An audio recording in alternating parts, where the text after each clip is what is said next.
Médiane, 12h20, 13h sur Perrine FM, le point de rencontre de ceux qui font l'actualité de la région. 12h35 sur Perrine FM, les cantonales, c'est le sujet d'actualité. Le premier des candidats à se présenter, à nous retrouver, eh bien, c'est le candidat du centre, Jean-Luc Arcade, depuis 12h20, est notre invité. Alors, Jean-Luc, on va parler bilan. Oui. Le conseiller général sortant, Denis Duvernay, se représente. Quel bilan dressez-vous de son action durant quelques 6 ans ? Ah bien, là, mon cher Jean-Paul, je pense que le bilan, ce sera à lui de le dresser et aux électeurs de porter un jugement. Moi, je ne veux pas incriminer l'action du conseiller général. Moi, je fais simplement des remarques et je me pose des questions. J'ai repris les documents de campagne, j'ai repris un peu ce qu'avait écrit la presse au cours des 7 dernières années, car ils ont eu la chance d'œuvrer pendant 7 ans. On nous avait fait beaucoup de promesses. On nous avait promis le pont de Borne.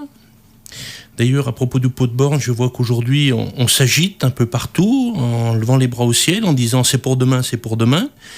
Donc moi, je me suis rendu à Annecy au Conseil général. J'ai demandé à des amis conseillers généraux de me faire voir le budget, et il n'y a aucune ligne budgétaire inscrite pour 2011 pour le pont de Borne. Donc, c'est encore pas pour demain, le pont de Borne. Ensuite, on nous avait promis le rond-point de la Batia, le rond-point de la Madeleine sur la commune de Cornier. Aujourd'hui, il n'y a rien de fait, les dossiers ne sont pas montés. On nous avait promis aussi la réparation pour 2007 de la route qui est de compétence départementale qui relie Amancy à Saint-Pierre. Aujourd'hui, on n'a pas donné un coup de pioche, on n'a pas bouché un nid de poule. On nous avait promis aussi la route de la Char qui monte à Saint-Laurent, qui est dans un état déplorable. On nous avait promis, et c'est une chose à laquelle je suis très très très attaché, c'est le rond-point des Dragiers qui dessert la zone des Dragiers et surtout la foire internationale de La Roche-sur-Foron à laquelle je suis très très attaché. Mais ce qui m'a le plus déçu, ce qui m'a le plus écœuré, ce qui m'a rendu le plus honteux, c'est de lire dans l'Express au mois de décembre le classement des pôles de gérontologie et de découvrir que dans ce classement, le pôle de gérontologie phare du Pays Rochois, qui est l'hôpital Androvetan, était classé dans les 10 derniers. Ça m'a fait de la peine, parce que le premier budget du Conseil général, c'est le social, et la gérontologie occupe une place prépondérante dans le social. Vous savez, le mandat de conseiller général, c'est un mandat social, c'est un mandat de cœur. Moi, je pense que la chose la plus importante, c'est s'occuper de la jeunesse et des personnes âgées. Et ça m'a très affecté quand j'ai vu qu'on était les plus mauvais pour gérer le pôle de gérontologie du Pays Rochois. Maintenant, après les autres promesses, vous savez, en politique, il faut promettre, il paraît. Ben, moi, je ne suis pas là pour promettre. Moi, je ne suis pas là pour vendre du rêve. Moi, je suis là pour dire la réalité. Et je ne suis pas là pour essayer, d'ailleurs, je suis là pour réussir. Et si je m'engage à faire quelque chose, j'irai au bout, c'est sûr et certain. Voilà ce que je peux dire un peu pour le bilan. Alors, ce qui m'étonne aussi, c'est qu'on ne soit encore pas arrivé en 7 ans à faire cette fameuse caserne de La Roche-sur-Foron. Et ce qui m'embête en plus, c'est qu'on ait choisi un terrain à Étaux. Et là, je dirais que c'est quand même grave, parce que je ne pense pas que ce soit vraiment l'endroit adapté. Alors peut-être qu'il y a des intérêts privés urbanistiques à venir avec la mise en place de la caserne là-bas. Si c'est ça, je le trouve très très malheureux. Et puis je voudrais aussi lancer un message très fort aux pompiers en leur disant qu'ils auront tout mon soutien et que je trouve aussi pas très normal qu'on ne prenne pas leur avis pour savoir où est-ce qu'ils voudraient mettre leur caserne. Voilà, maintenant pour le bilan, il y a beaucoup d'autres choses qui ont été promises, comme par le fait de quitter son emploi, chose qu'il n'a pas fait, le fait de dire que pour être conseiller général, il fallait être maire, alors qu'il a laissé tomber les Italiens et les Italiennes. Puis voilà, après, moi, je ne suis pas là pour juger, vous savez, je ne suis pas procureur de la République, je ne suis pas juge de paix, c'est aux gens de juger, je ne sais pas moi. Moi, j'aimerais mieux parler de mon programme et de mon ambition. Justement, alors, quelles sont vos ambitions et quel est ce programme ? Eh bien, le programme, je vais me livrer à un exercice qui est pas très facile, parce que vous m'interrogez le premier, donc c'est sûr que les autres vont sûrement me copier. En termes d'infrastructure routière, qui est vraiment une compétence du Conseil général, donc c'est la deuxième compétence après l'action sociale, je dirais que nous avons pris à peu près 30 ans de retard dans le canton Rochois.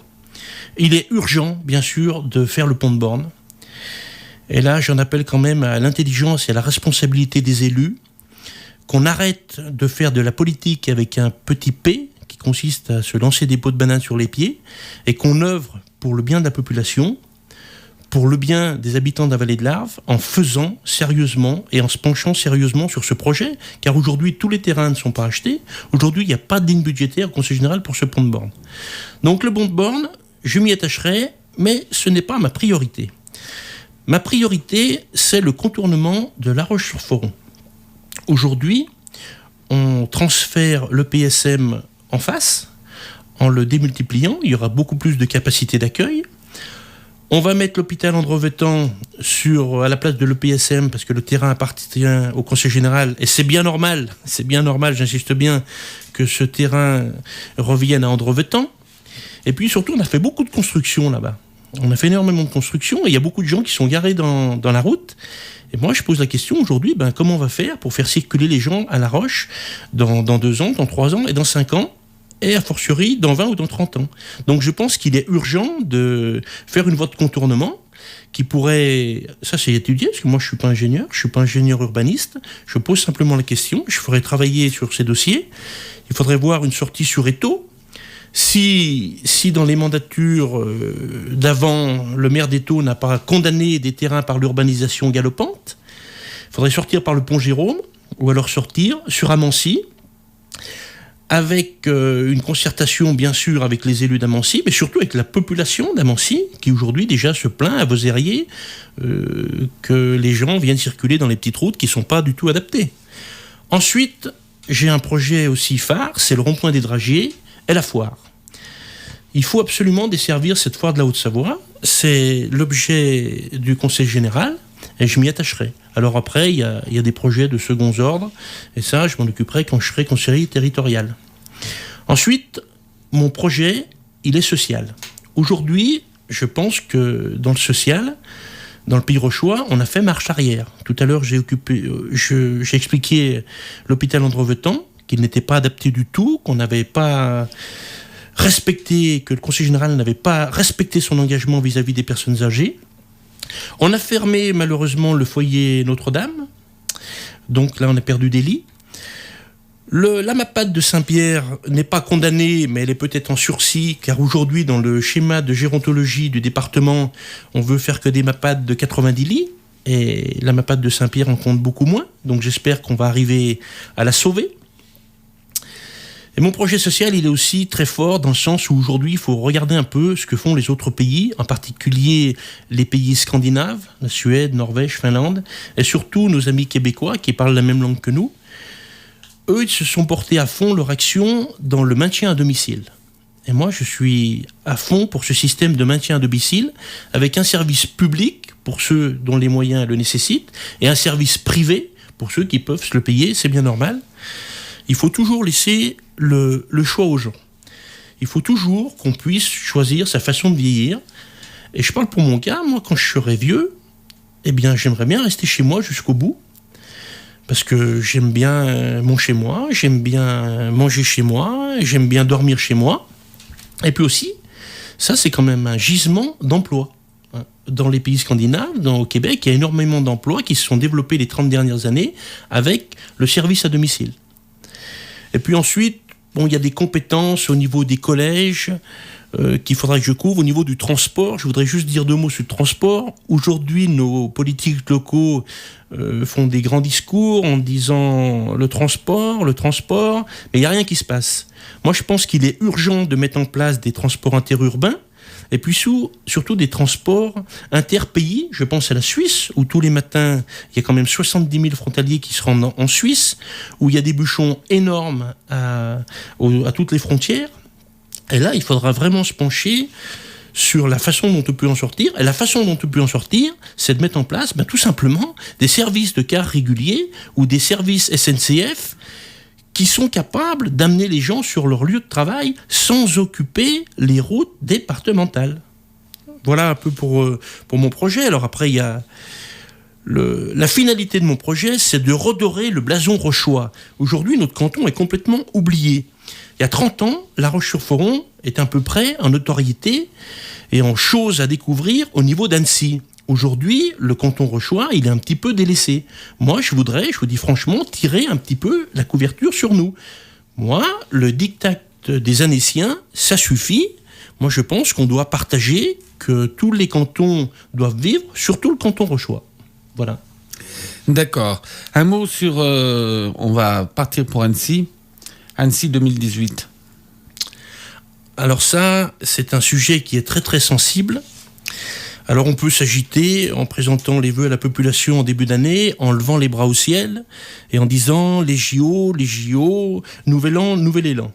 Bon, ça c'est pas très compliqué, je pense que je serais capable de le faire. Mais je pense aussi qu'il y a autre chose à faire. Les JO, moi je dis pourquoi pas. Moi je dis premièrement, on les a mal gérés depuis le début. On a installé un monsieur qui s'appelle Edgar Gros-Piron, qu'on a payé grassement, aux environs de 10 000 euros par mois, et qui a jeté l'éponge 3 semaines avant de rendre son dossier. Ben moi, je dis qu'on avait fait un mauvais casting. Ensuite, mon cher Jean-Paul, moi, je suis paysan, je suis du terroir, je suis un authentique, et je suis contre les Jeux Olympiques bling-bling. Moi, David Guetta, c'est pas mon truc. La musique synthétique, c'est pas mon truc. J'aime mieux Pierrot Laillard le dimanche sur Radio Pyrène. Moi, Bec Béguerre, c'est pas mon truc du tout. Je veux dire par là que si les JO sont là et si je suis conseiller général et territorial, je suivrai et j'essayerai de faire pour que ça se passe le mieux possible. Je veux que ces JO reviennent au Haut-Savoyard. Je voudrais dire 2 choses encore à propos des JO.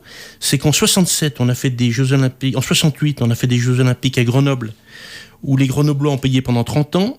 Et encore heureusement que l'inflation les a aidés pendant les 15 premières années, avec des inflations de 15 à 16% par an, ça aide à payer une dette.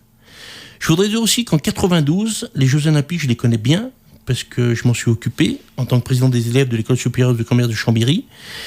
En plus, ils étaient dirigés par Jean-Albert Corran, dont je salue la mémoire, qui est décédé il y a un mois, qui était le patron des JO, qui était le patron des SATM, qui était le bras droit de Charles Montreuil, et qui était mon parrain de promotion.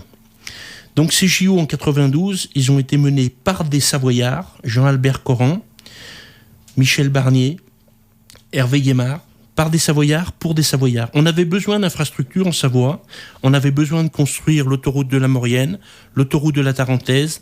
Ils l'ont fait, ça coûte un peu cher, mais il y avait un besoin. Aujourd'hui en Haute-Savoie, on n'a pas de déficit de notoriété. Nous sommes, la Haute-Savoie, le premier territoire au monde. Je répète, nous sommes le premier territoire touristique au monde. Chamonix est la capitale de l'alpinisme dans le monde entier, et je ne pense pas que les Chinois, même si on malin et travailleurs, arrivent à nous piquer le Mont Blanc. Donc moi, ces JO, je suis un peu réticent. Je vous dis franchement, au fond de moi-même, je ne suis pas pour les JO, en tout cas pas comme on s'y prend là. Par contre, je suis pour le sport en général, et les sportifs qui m'entendent le savent très bien. Donc je dis, il faut être attentif, il faut être vigilant. Dire dans les comices agricoles, dire sur les prés de foire, vive l'agriculture, vous êtes les meilleurs, vous êtes les plus beaux, c'est bien. Mais aider les paysans au quotidien, c'est mieux. Voilà, je ne rajouterai rien sur les JO pour l'instant.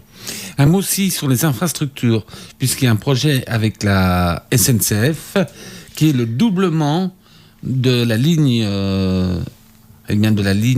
SNCF qui va de Aix-les-Bains jusqu'au Fayet. Jusqu'à Saint-Gervais. Alors ça, c'est un beau projet. Je pense qu'il se fera même s'il n'y a pas les JO. Je voudrais quand même dire un peu, ça me fait un peu sourire quand j'entends parler des politiques qui mettent l'accent là-dessus. Le doublement des voies SNCF, ça dépend de RFF, que je connais très bien parce que c'est un énorme client de mon entreprise. Et en aucun cas, ça dépend des JO. Hein. Donc le doublement, il se fera quand même avec ou sans JO. Donc ça, c'est un peu de lobbying. Moi, c'est un mot dont j'ai horreur. Déjà, je ne suis pas très américain. Mais c'est un mot que je n'affecte pas du tout, le lobbying. Donc je suis pour ça, mais je rebondis un peu sur vos infrastructures. Il y a aussi quelque chose qui me fait un peu peur. Dans le schéma des JO, c'est la patinoire que veulent construire les Annéciens Sénaux, parce que je me suis approché du projet. J'ai appelé mes amis politiques sur Annecy pour qu'ils me découvrent un peu ce qu'ils n'ont encore pas dit au grand public. Et j'ai vu que cette infrastructure était bien conçue pour recevoir une foire. Et j'espère que les Annéciens n'ont pas dans l'idée de nous piquer la foire de la Haute-Savoie, qui est le joyau du pays rochois. Et là, je lance un signe fort au président Carrier en lui disant « Il est temps de se mettre au travail. il est temps de trouver des solutions. Il est temps de travailler tous ensemble pour sauver notre foire. Voilà. Perrine FM.